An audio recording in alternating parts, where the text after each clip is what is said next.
truly in the age of entrepreneurship too, for the folks that are willing to, put in the sacrifice and to go into the unknown into that into their own pathway. You got to forge your own way to be an entrepreneur, right? I mean, I think both of you guys have done that. Yeah. Well, and I think it would be, I think for the next generations to come, our kids and the kids after, it's going to be, they're going to be exposed to that because that's obviously how we live and how we do things. But I think for a lot of us, our parents weren't exposed to that, as in a different time and not being in the information age, right? Where now we're all just on the cusp of, we didn't grow up with cell phones and fast internet and things like that, right? We were on the age where it just came up as we were teenagers.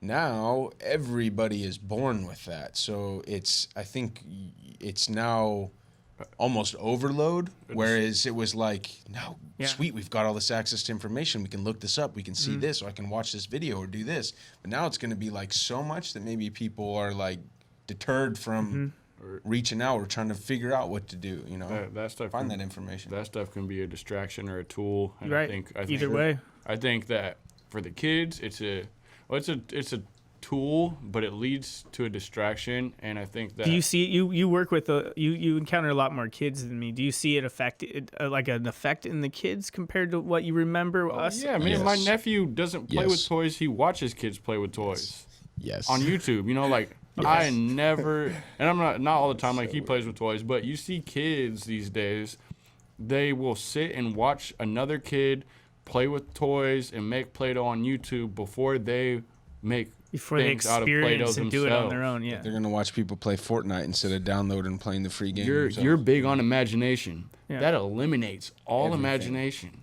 Everything.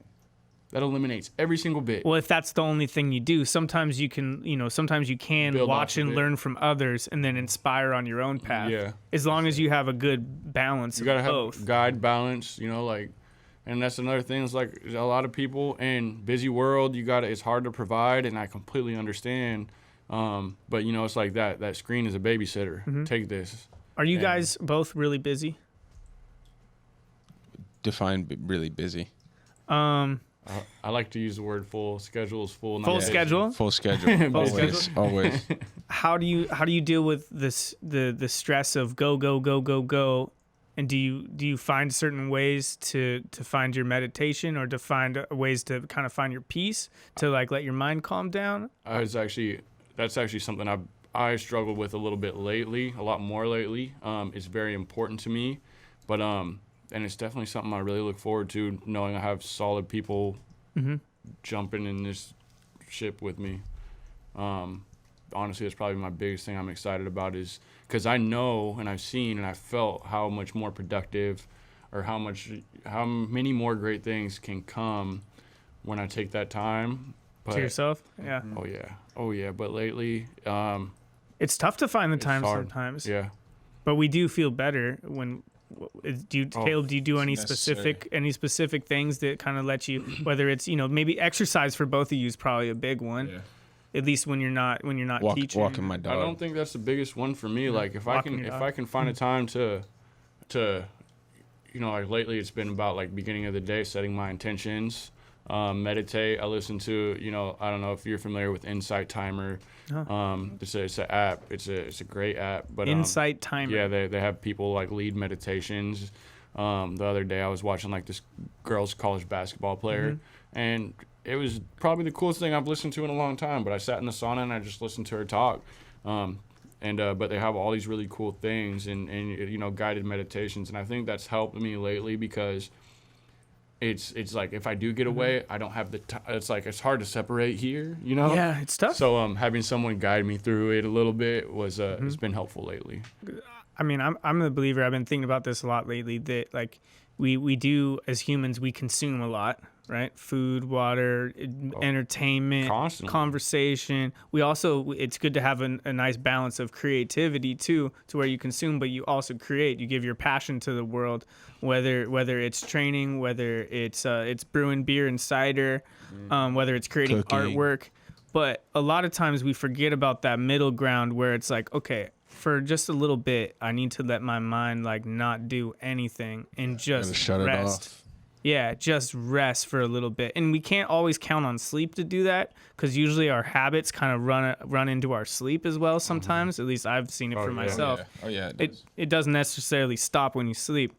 So I think that's big for people that have busy lives is because it can be very stressful. And if you don't find time for yourself, then you're not able to be your best person to do the things you have to do. Definitely. Another big one for me too is like, and I find this easy to do when you're chasing things and you're busy and you got the screens all the time, is like really create like meaningful time and connection and set aside time to make connection on those like valuable relationships like family, or sit down with your friends and have real conversation. Different from, hey, how you been? Oh, great. What's, new? Like, but really like those real conversations, sit down and love each other, sit down and have a meal with each other, love on your nephews, love, like that's something that I've really been trying to take time, at least like weekly time, stop and see my family or call or text or whatever, like it's easy to, when you're forward focused on something, to get distracted, but those things bring so much value. They're the most important things in our lives. Yeah, definitely. I was listening to like a talk from Steve Jobs the other day. I heard it, and what he was talking about is like how that no matter what you do in your life, no matter the things you create or the challenges you overcome, how your relationships, your personal relationships with other people, your close relationships will be the most important thing to you that you think about when you die. This was probably close to when he had cancer and was about to die. And I thought, coming from somebody who had done so much and on such a big scale, that's got to ring true with everybody. But I think we lose sight of that sometimes when we get so busy. Well, and I think he would have even said that he lost sight of it at times. Oh, that sure. It was something like getting cancer that made him be able to realize again, right? And too little, too late. R.I.P. But something to think about. Purpose is a big one.